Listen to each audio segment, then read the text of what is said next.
नमस्कार दोस्तों, स्वागत है आप सभी का अपने इस YouTube चैनल पे। जैसा कि आप देख पा रहे हैं, लाइब्रेरियन ग्रेड 3 की कक्षाएं अपनी चल रही थी, उसमें वर्गीकरण पद्धति को अपन पढ़ रहे थे। एक को अपन ने पढ़ लिया था, DDC को। आज अपन बात करते हैं CC कॉलन क्लासिफिकेशन के बारे में। तो देखो आगे बढ़ते हैं दोस्तों। एक सूचना आपके लिए है कि लाइब्रेरियन ग्रेड 3 से संबंधित 15 टेस्टों की टेस्ट सीरीज हमारे ऐप नोबल इंस्टीट्यूट सीकर पे अवेलेबल है। अगर आप चाहें तो वहाँ से ऐप को डाउनलोड करके टेस्ट सीरीज को खरीद करके अपनी तैयारी को अच्छी तरीके से एग्जामिन भी कर सकते हैं और कुछ महत्वपूर्ण क्वेश्चंस को भी आप इसके जरिए देख सकते हैं। तो दोस्तों, अगर अभी तक आपने टेस्ट सीरीज को परचेज नहीं किया है तो गूगल प्ले स्टोर पे जाके Noble institute Sikar app download करके या वीडियो में दिए गए वीडियो के डिस्क्रिप्शन में दिए गए लिंक के द्वारा भी आप ऐप को डाउनलोड करके इस टेस्ट सीरीज को खरीद सकते हैं। इसमें पेपर फर्स्ट और पेपर सेकंड दोनों के 15-15 टेस्ट आपको मिलेंगे। तो दोस्तों बढ़ते हैं आज की कक्षा की ओर। तो देखो आज अपना बिंदु है CC कॉलन क्लासिफिकेशन, द्विबिंदु वर्गीकरण पद्धति।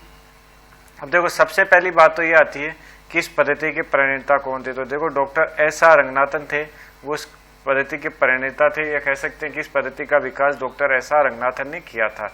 अब देखो CC एक प्रमुख पक्षात्मक वर्गीकरण पद्धति है। बिल्कुल जी, ध्यान रखने वाली बात है कि CC क्या है, एक पक्षात्मक वर्गीकरण पद्धति है। पेसेट्स के ऊपर ये क्या होता है, वर्गीकरण को आधारित किया जाता है। पक्षों के ऊपर इस वर्गीकरण को आधारित किया है, तो ये क्या होगी, एक पक्षात्मक वर्गीकरण पद्धति होगी। और इसके प्रणेता मतलब इसको विकसित करने वाले कौन थे, डॉक्टर SR रंगनाथन। अब देखो CC का पूरा नाम अगर आपको पता होना चाहिए, कॉलन क्लासिफिकेशन, और हिंदी में क्या कहते हैं, द्विबिंदु वर्गीकरण पद्धति इसको कहा जाता है। द्विबिंदु वर्गीकरण पद्धति इसको नाम दिया गया। आगे देखिए, रंगनाथन ने अपने वर्गीकरण पद्धति में विषयों को पक्षों में बांटकर उसे जोड़ने के लिए किसका प्रयोग किया भाई, कोलन का प्रयोग किया, कोलन योजक चिन्ह का प्रयोग किया। इसीलिए इसको क्या कहा जाता है, द्विबिंदु वर्गीकरण पद्धति कहा जाता है। आगे बढ़ते हैं।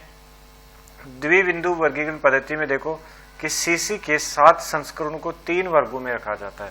और CC जो कॉलन क्लासिफिकेशन के टोटल 7 संस्करण है, 7 को 3 वर्गों में क्या कर दिया, डिवाइड कर दिया। 3 वर्गों में कर दिया। एक वर्ग में पहले, दूसरे, तीसरे को शामिल किया गया, दूसरे में चौथे, पांचवें, छठे को शामिल किया गया, और तीसरे में केवल एक 7वें संस्करण को शामिल किया गया। तो देखो पहला है, इसमें किसको रखा गया, पहले के अंदर पहले, दूसरे व तीसरे संस्करण को रखा गया। इसमें क्या था, तीनों संस्करणों में पेसेट्स का पूर्व निर्धारण किया गया था, मतलब पक्षों का पूर्व निर्धारण किया गया था। इसीलिए इसको किसमें रखा गया, पहले वर्ग में रखा गया। फिर जो दूसरा है एनालिटिको सिंथेटिक, या कह सकते हैं ऑलमोस्ट फ्रीली फेसेटेड, तो जो 1950 से 1963 के बीच के जो थे उनको इसमें रखा गया।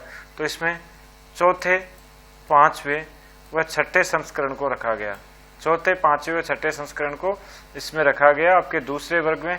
और इसमें क्या था, इसमें पूर्व निर्धारण के स्थान पर लेवल ऑफ फेसेट्स और राउंड्स का क्या किया गया, प्रयोग किया गया। तो ये आपको पता होना चाहिए कि पहले वर्ग में पहले, दूसरे, तीसरे संस्करण को रखा गया, दूसरे वर्ग में चौथे, पांचवें, छठे संस्करण को रखा गया। और जो तीसरा इसका वर्ग है वो है फ्रीली फेसेटेड, इसमें अंदर 7वें संस्करण को रखा गया। तो ये अपन को पता होना चाहिए कि CC के 7 संस्करण को 3 वर्गों में बांटा गया है, और तीनों का भी अपन ने अध्ययन कर लिया। अब आते हैं मेन पॉइंट पे, CC के संस्करण।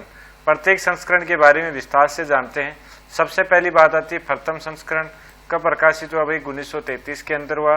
प्रकाशक कौन था इसका, मद्रास पुस्तकालय संघ द्वारा इसको प्रकाशित किया गया, या इसका प्रकाशन किया गया।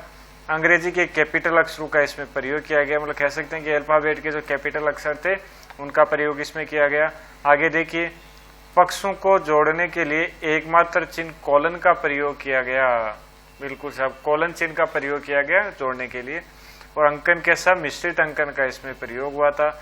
और 0 से लेकर 9 तक की जो भाषा है अंक, उनका इसमें प्रयोग किया गया। और अष्टपदीय अंकन का भी इसमें प्रयोग किया गया। तो देखो बड़ी महत्वपूर्ण बातें जो अपन को ध्यान होनी चाहिए कि सबसे पहले तो 1933 में इसका प्रकाशन हुआ। प्रकाशन किसने किया, मद्रास पुस्तकालय संघ द्वारा किया गया।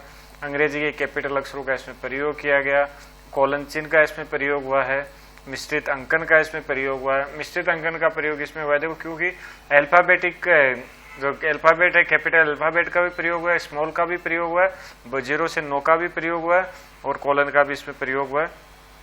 अष्टपदी अंकन का भी इसमें क्या हुआ, प्रयोग हुआ। प्रथम संस्करण की ये बात थी। अब बढ़ते हैं आगे द्वितीय संस्करण की तरफ। 1939 ध्यान दीजिएगा 1939 के अंदर प्रकाशित हुआ। प्रथम संस्करण 1933 और दूसरा 1939 में। और इसमें क्या हुआ, देखो डेल्टा के ग्रीक अक्षर डेल्टा का प्रयोग इसमें किया गया। डेल्टा देखो एक तरीके से अपन कह सकते हैं त्रिभुज की सी आकृति होती है डेल्टा की। ये देखो इस तरीके से जो एक आकृति होती है इसको क्या बोला जाता है, डेल्टा बोला जाता है। और अलग अलग फैसेट फॉर्मूला भी द्वितीय संस्करण में आए थे। मतलब ग्रीक अक्षर डेल्टा का प्रयोग द्वितीय संस्करण में किया गया जो 1939 में क्या हुआ था, प्रकाशित हुआ था। तृतीय संस्करण में कोई खास बदलाव नहीं हुए, बस इसका आपको सन ध्यान में रखने की 1950 में तृतीय संस्करण प्रकाशित हुआ था। अब बढ़ते हैं चतुर्थ संस्करण की तरफ। चौथे संस्करण जो 1952 में प्रकाशित हुआ, इसमें जो सबसे मुख्य बात है वो PMEST मतलब मूलभूत श्रेणियां। P का पर्सनैलिटी, M का मैटर्स, E का एनर्जी, S का स्पेस और T का टाइम। अब देखो इसमें क्या हुआ, ये जो PMEST ये क्या है, 5 मूलभूत श्रेणियां हैं जिनके लिए 4 योजक चिन्हों का प्रयोग किया गया। अब देखो सबसे पहली बात आती है P पर्सनैलिटी।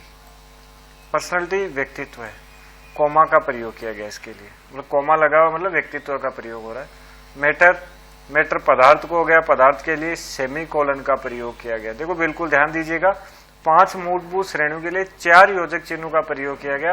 अगर किसी के व्यक्तित्व की बात थी तो उसके कोमा का प्रयोग हुआ, अगर पदार्थ की बात है तो सेमीकोलन का प्रयोग हुआ, अगर एनर्जी या ऊर्जा से संबंधित बात है तो कोलन का प्रयोग हुआ, अगर किसी स्थान से संबंधित बात है तो डॉट का प्रयोग हुआ, और समय की बात है तो उसको भी किसका प्रयोग किया गया, डॉट का प्रयोग किया गया। मतलब स्पेस और टाइम के लिए समान चिन्ह का प्रयोग किया गया, बाकी के लिए डिफरेंट चिन्ह था। इस प्रकार कह सकते हैं कि 5 मूलभूत श्रेणियों के लिए 4 योजक चिन्हों का क्या किया गया, प्रावधान रखा गया। आगे बढ़ते हैं 5वें संस्करण की तरफ।